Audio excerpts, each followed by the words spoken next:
Hello, and welcome to the Exponential Individuals podcast. This is the healing segment, and with us today is Nikki Faldamalay and Eric Patel. Eric, would you like to say hello? And then we will get to Nikki and get into learning a little bit about Nikki's journey.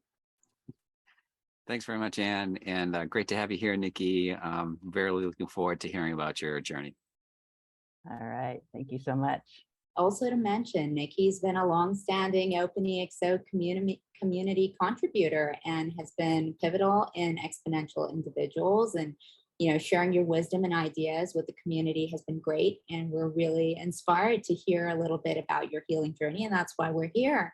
So maybe on that note, we would love to hear a specific event, moment, incident in your life that you felt was pivotal that had to do with healing, either spiritually, emotionally, physically, or a blend of those, and how it transformed you. Yeah, well, I mean, there's a whole lot of history that leads up to it, but for a specific instance, just let's say I started at thinking I wanted to be an artist, turned into a scientist, got plucked out of the lab to be into media and, manufacturing and sales, et cetera, of biotechnology instrumentation. But there's been this whole internal question about spirituality and metaphysics and how science, because I trained in science, which discounted anything metaphysical and about energy healings per se. And all of a sudden, after a couple of 3 decades, science is finally confirming that metaphysics is real and it exists. And I just watched the movie Thrive 2. I highly recommend it. It talks about the science, the spirituality, and how this all fits together. Finally, thank you. And so to me, that's where I can kind of start. I've studied both now. I'm in my 4th or 5th career and proud of it. And basically have kind of said no to the traditional methods of healing only because they're necessary, like emergency medicine. Some allopathic medicines are very, very necessary, but they've been stirred and sort of veered off into the wrong direction. I shouldn't say right or wrong, into a direction that keeps us sick. So my MTP in this world is to change the sick care system from a symptom-based treatment to a preventive, personalized, and predictable approach where you monitor the state of your being at all times. We've got sensors. So I've got the Oura Ring. People have Fitbits or Apple Watches. You can monitor and measure everything that your body is going through. And I truly believe that even our minds, are the master of our physicality. And so if you study people like Bruce Lipton or Joe Dispenza or Greg Braden or any of these scientists who literally have gone down the healing path, you can imagine and change your state of health just by switching on and off either DNA receptors or other things. And so what I've started to do is study a little bit of the shamanic practices. And it started with indigenous cultures, Native American church to be specific. And then I studied, I studied Tantra before. So there's the Hindu aspect of healing through energy medicine in the tantric sense. And then you bring that forward with the earth, sky, nature version of indigenous medicine. And it just seems to click for me. It feels right. And my body just says yes. And so I did a little experiment, went to Hawaii, spent a year as a vegan, running a retreat center with all these healers coming through and espousing to cure all these things, not just physical conditions, but just our state of being and our mentality about how to live in community in this post-4th industrial age. Because in the future, which is the exponential individual side of it, the technology is moving so fast that we're disrupting all of it. And so to me, I think this is the time to merge. And that's what Thrive 2 is about. I love that movie. I'm going to watch it again and again. And literally, I had an experience. This is the specific healing experience you asked for. A year ago, I had a craniotomy. And so just 1 year after my brother died of a cranial tumor, I got diagnosed with a growth, and they wanted to take the same surgery my brother had, and he passed away 3 years after he was diagnosed. I was going through the same thing. It's like, well, it's a different diagnosis. It was a different tumor. It was a different growth. Mine turned out to be grade 1 non-cancerous. It was fine. Everything went fine. But just wrapping my head around that, because I have great genetics. I don't get sick. You know, I may have a cold or a flu once or twice a year. I really don't get sick. And so I believe that I can manage the path to how my health conveys. And when this happened, it was like so invasive and so off the grid from what I would ever expect to do to my body. And it's like, that was the most invasive thing they could do. They took out a chunk of skull. And it's like, no. But as I was wrapping my head around it, doing my spiritual work around it, saying, okay, I can bring down the anxiety and I can bring into the purpose of this. Okay, there's something to be learned from this. Okay. And so then I got to the point where I embraced it so much that I asked the surgeon. I had 3 different surgeons because of the location. It was optic, it was skull, and then it was brain, because all 3 were involved with the location of this growth. And so then I got excited and I said, okay, I want to know what else we can do. Can we implant things when you're in there? And when you open me up, can you take pictures? Will you do a video? Because I studied science. And so physiology and anatomy were my favorite topics. And it's like, I want to see everything. And unfortunately, they agreed to take pictures, but they wouldn't do the video. They said and I wanted to do awake surgery. I want to know what you're saying as you're in my head. And I just want to know everything. And they said, no.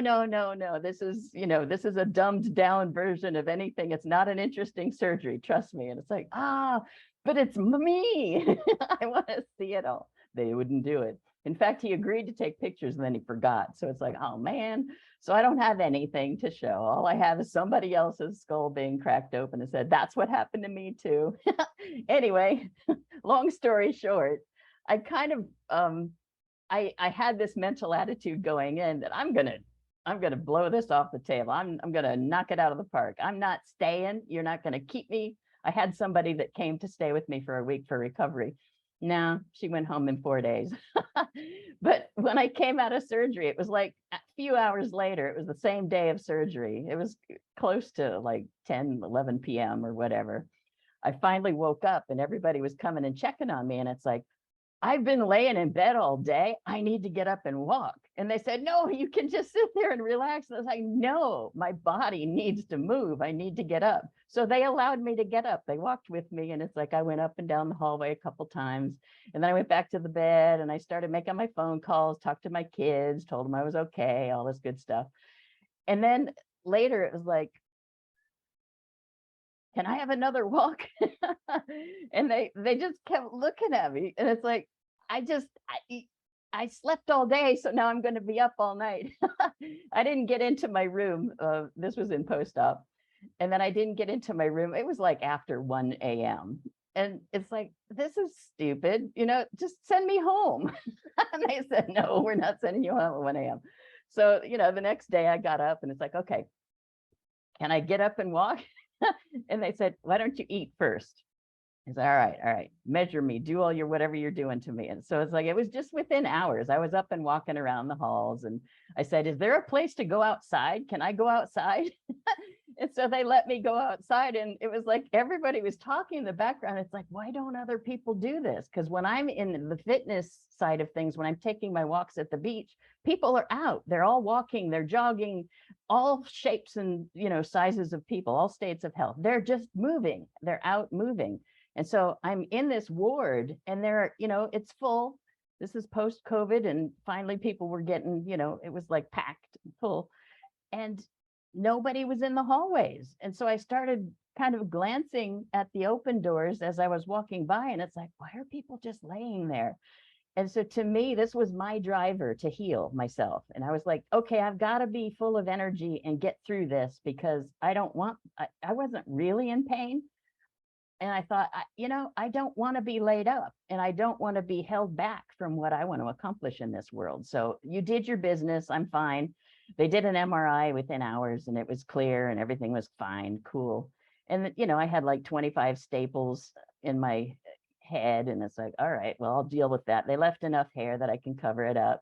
And so it's like, okay, everything's fine. Nobody even has to know. And so I think I told Eric in our little pod of people that I was going through this, because I just wanted to make sure if something happened on the table, which it could, at my age, it could. I kind of put my papers in order and I put everything in order, and I literally gave instruction to the team. And I don't think the team really absorbed it. I don't know, Eric, maybe you have some feedback on this. They didn't really understand what I was saying. I was saying, if I croak or if I have a stroke and I can't function, I'm giving you these assignments of things that can be carried on without me. Not one of them did anything for the 2 days that I was out. I was only out for 2 days. And it was like, oh, well, that didn't really go over very well. I'm glad I survived. So I just kind of took this mindset that I'm just going to get through it, power through it, and do what I can do. They put me on this medicine that made me crazy. It was like I was foggy and I felt lethargic, and it's like I didn't want to sit for very long, but I kept having to lay down. And so the friend that I had staying with me was basically saying, let me do this for you. And I said, no, we got to go to the beach. That's my healing area. We got to go to the waterfront. And I need to hear the seals. I need to hear the seagulls. This is where I heal. So let's go. And so we carted off and went to the beach for the 2 days that she remained after. And it's like, I think I'm good, and I had somebody who was driving me back and forth to the beach because it's 5 blocks. So I probably shouldn't have walked it under all this medication. And so I finally said, you know what, this medication is making me feel bad. And I really don't agree with what it's supposed to stop from happening. They said something about seizures or stroke or any of these things. And I was like, I'm not feeling it. So I started weaning myself off on my own. And I finally said, I know they mean well, but I started asking around and I said, what is the standard number of days they put you on this medication post a surgery like this? And most of the feedback I got was a week, and they had me on 60 days. And it's like, I don't feel good. So I was off in 10 days. I pared myself down off the dosage, and I just stopped. And so a couple of weeks later, when I went in for a checkup, the PA basically said, so what meds are you taking? I said, none. And they said, what? You were prescribed these things? And I said, well, I kind of took pain meds for a couple of days, but I didn't need them. I wasn't really in pain. And then this other stuff that you gave me was making me feel crappy. So I just kind of weaned myself off. And they said, oh, but the doctor told you to do 60 days. And I said, well, my body said no. And I said, I had to listen. And then he was talking and kind of scolding me in a way, but I was then asking him the question. I said, well, what do most people go on? He says, well, 7 days. I said, well, then I overdid and I did 10 days. So you should be very happy that I was a good student, a good patient. And I went off in 10 days and I'm fine. I feel good. And so ever since then, it's like, I have no residual effects. And so to me, a lot of it was the state of mind. Part of it's the state of health. I'm in fairly good health, except for, 1 or 2 things. And I'm still addressing those. So that woke me up.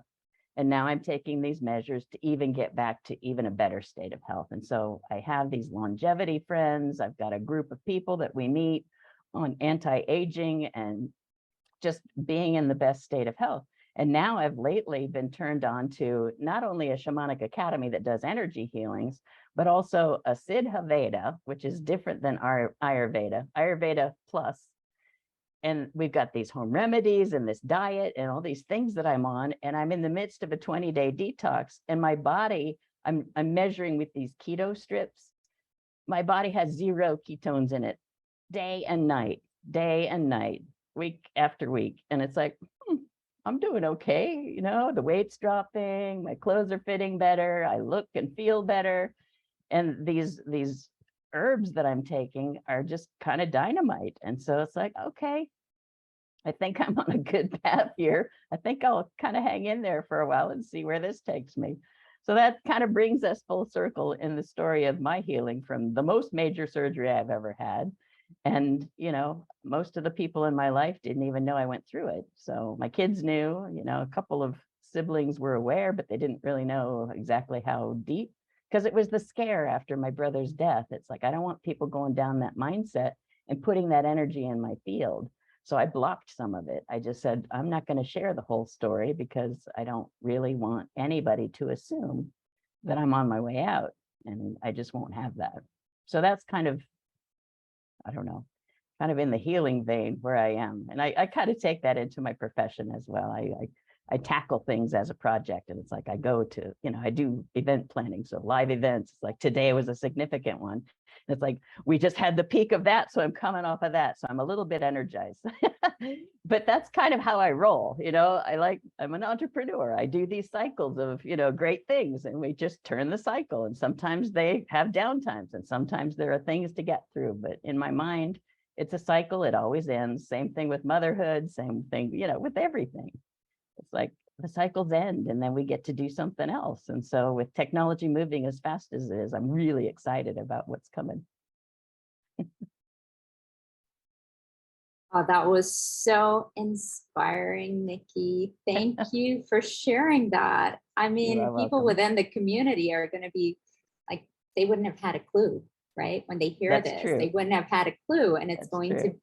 going to speak volumes, right? The journey you were on. And the question I wanted to ask, and then I'll hand it over to Eric to ask you a question as well, Sure. is you said everything cycles, and that's so true. When you're at your lowest, what is your protocol to get because you're super energized. I know you just got it off an amazing seminar, right? Like that you organized, and I mean, with a legend, right? In the NFT crypto space. Yeah. What do you do when you're in those low moments? How did you come to understand what your protocol was to get into this, revved up state again? Because it's hard for people sometimes, right? And like you talked about healing, like healing can take time, the emotional bit, and really getting it out of your system. So maybe share a little bit on that. That would be great. Yeah, and it's a fair question. I could kind of roll over all of the details and just say, oh, well, I just relax. I take time for myself. I meditate. I, eat right, get sleep. I mean, the sleep has only just started since I've been on this detox, by the way. I had insomnia big time. I was like a 4-hour at a time sleeper. And then I was up for 4 hours. So it's like these nights got stretched out, and I had, so much to do in the middle of the night that it's like, okay, well, screen time is the only thing to occupy my time at that hour of the morning. So, I was feeling a little guilty about that. So literally by changing the diet, getting back to, and what they tackle first is digestion. So they basically say, let's fix your liver, pancreas, kidneys, everything that moves food and beverage through you, and then stop doing certain things. And it's not just the traditional things. They also had me stop doing raw vegetables. I love raw vegetables. I used to be a vegan. We ate raw all the time.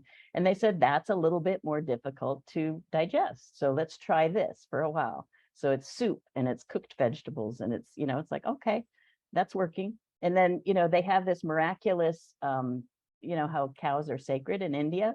They have the ghee, which is the clarified butter. That's not quite accurate, but it's kind of what my Western brain wraps around it.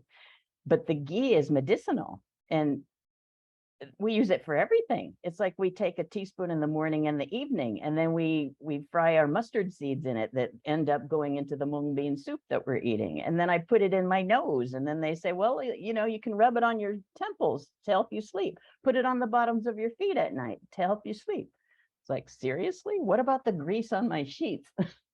It's like, it doesn't matter. It does absorb, and my hair is so dry. It's like, it's nice to just kind of get rid of the excess in my hair, and then I can sleep on my pillowcase without worry. So we work it out. We figure it out. But when I was going through the prep to the surgery, because that was kind of the biggest disruption of my psyche, I would listen at night to podcasts of meditations, healing, the purple flame meditation, going through, just getting through any kind of, not just anxiety about it, but also just being at peace with who you are as a human being. And then going into the elements of nature, going into the cosmos.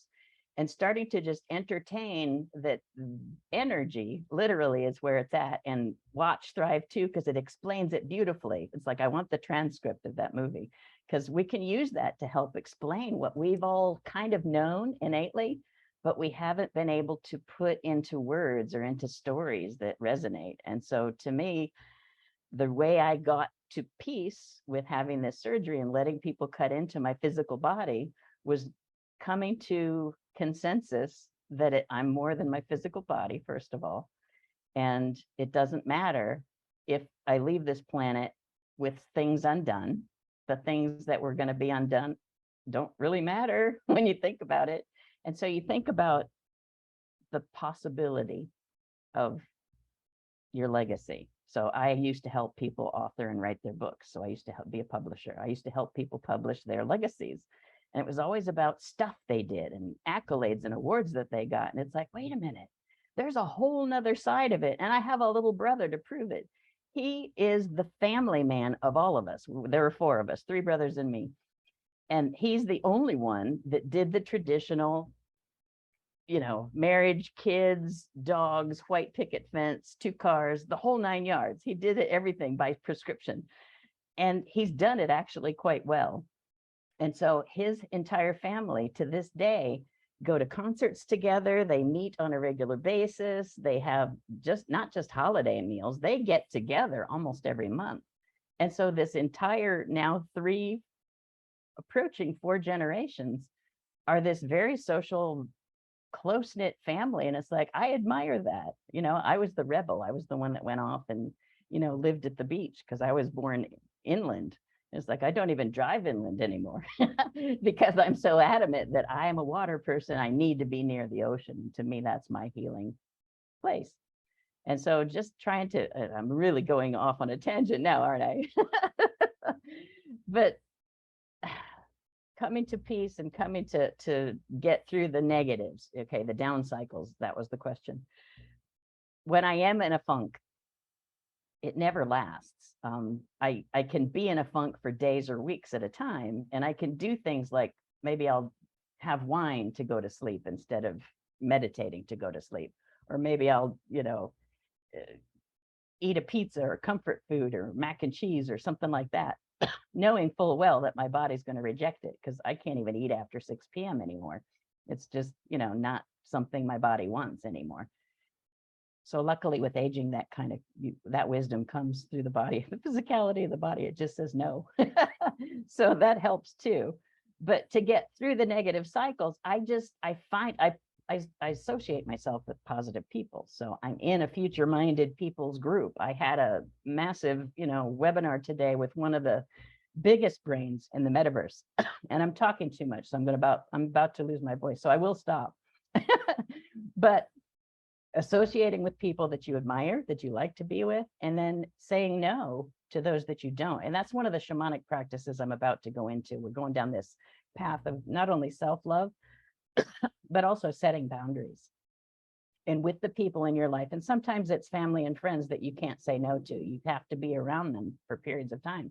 But if you can set your boundaries and say, okay, I completely honor that you are in the belief that you're in, and I agree to disagree, and it's okay, I love you, and I'm still with you, but I choose not to have you in my everyday life, or I choose not to have you in whatever the scenarios are, because it drags my energy down, and I need to be around uplifting people.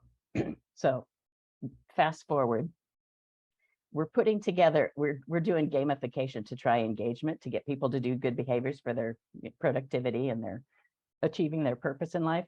We're going to put a game together. We're going to do a challenge this week, by the way, where people are going to give us the uplifting version of some of the terms, some of the words that we use in industrial age, patriarchal leadership, like dominance and hierarchy and impact. Even impact funding has translated to, we want to do sustainable development goals. We want to be in that regenerative place for our planet, but impact literally means collision.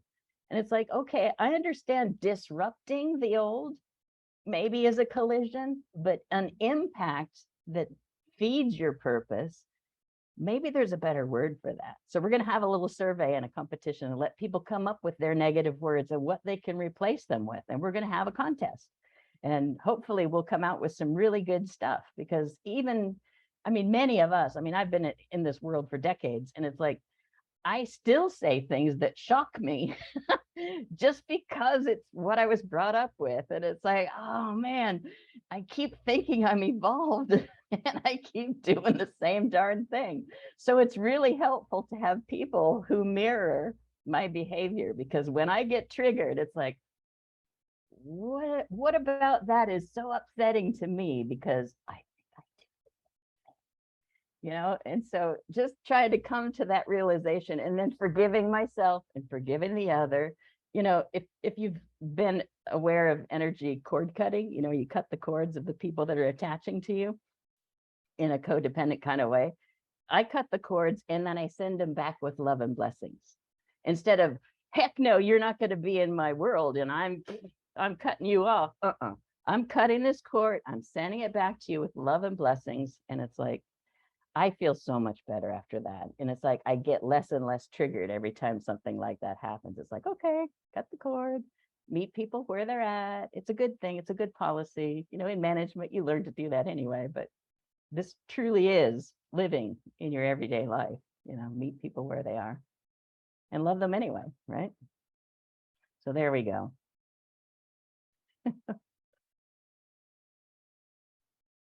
That was beautiful, Nikki. Eric, do you have a question before we have we can go over a couple of minutes? I have one question to wrap up, but Eric, go for it.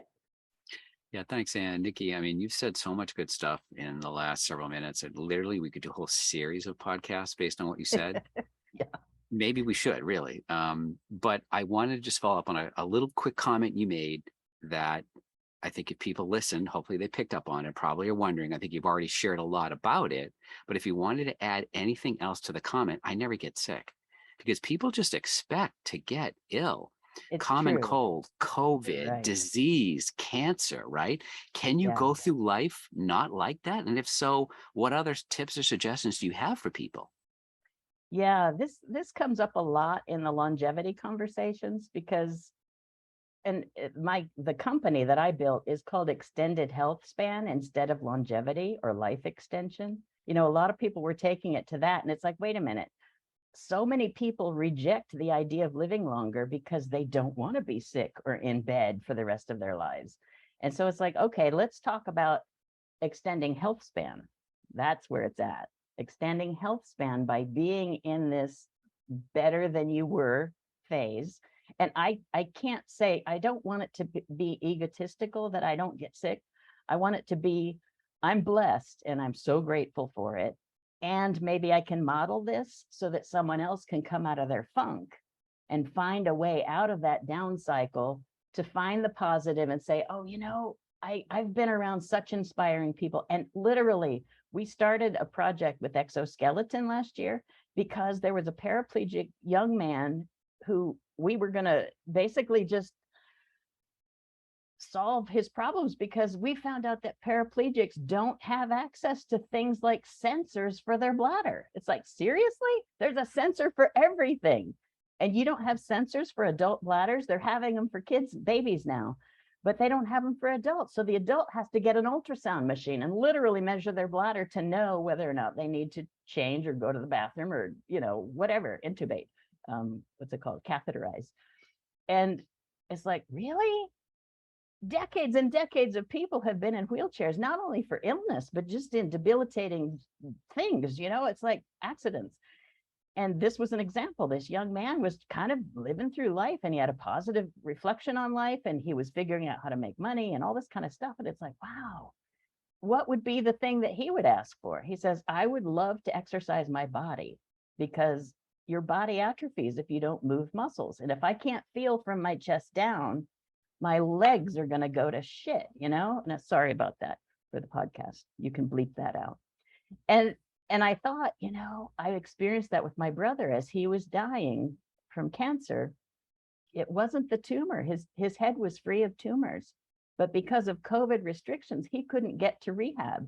So he didn't get to walk every day. He didn't get to move every day. And paraplegics go through the same thing. Unless they have some physical device that get them up and moving, like an exoskeleton or a walker with braces or anything, they're going to deplete their muscle mass. And muscle mass is the leading cause of senior death.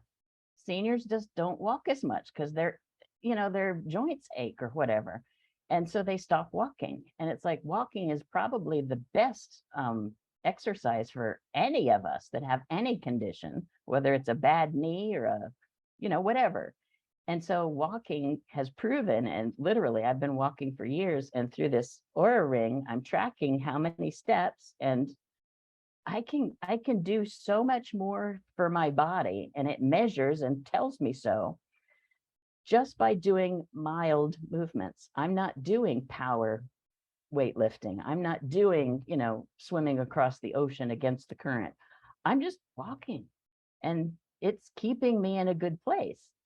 And so to me, that's something that can be adopted by people, even if they are ill, even if they have conditions, even if they just cannot seem to tackle their issue. This whole Ayurvedic Siddha Veda thing that I'm on right now has some miracle stories in it, just because if people change the diet, the exercise, and the mindset, those are the three keys, you literally can get through a lot and reverse a lot. And I hate to talk about just the miracle stories because there's so much more than that. I mean, everybody that's been on this path, there are about 100 of us going through the program. Every week, testimonials. I've lost 15 pounds and I wasn't even trying. I've been full and satiated the whole time. And they just feel so much better about it. It's like, what's after? What can we do now? And so there's this whole program to go on. And of course you can take your party time and you can go have a pizza, or you can, do something once in a while, but there's a way to reset and get back to what your body is supposed to be. And to me, that's the secret of extended health span. And the book Life Force from Tony Robbins, Peter Diamandis, and Bob Hariri is excellent for that. It gives recipes, it gives, formulas, it gives you dosage, the whole 9 yards. And they are all about, and maybe some of it's on a high end because they do some really significant testing. But other than that, it is just body input and then mindset. And to me, that really says it all. And I don't think we need to say any more than that. Just look around. I think you wrapped up the last question I had for you, Okay. Nikki, which was, do you have any words of wisdom, right? And you can still, Yeah. if someone right now was listening and let's say they just discovered that they have a chronic condition and they're in that space where they're down, they're depressed, they don't know what to do. What would be the first thing you would advise them to do to lift their spirits and get them into that space that you got yourself into so well that really saved your life? Yeah. I mean, I believe it's body, mind, spirit, but that's kind of colloquial at this point.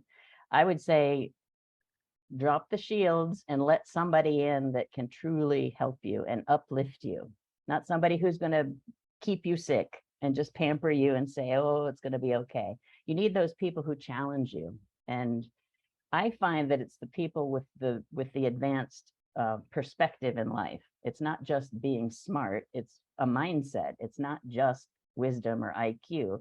It's people who literally don't quit.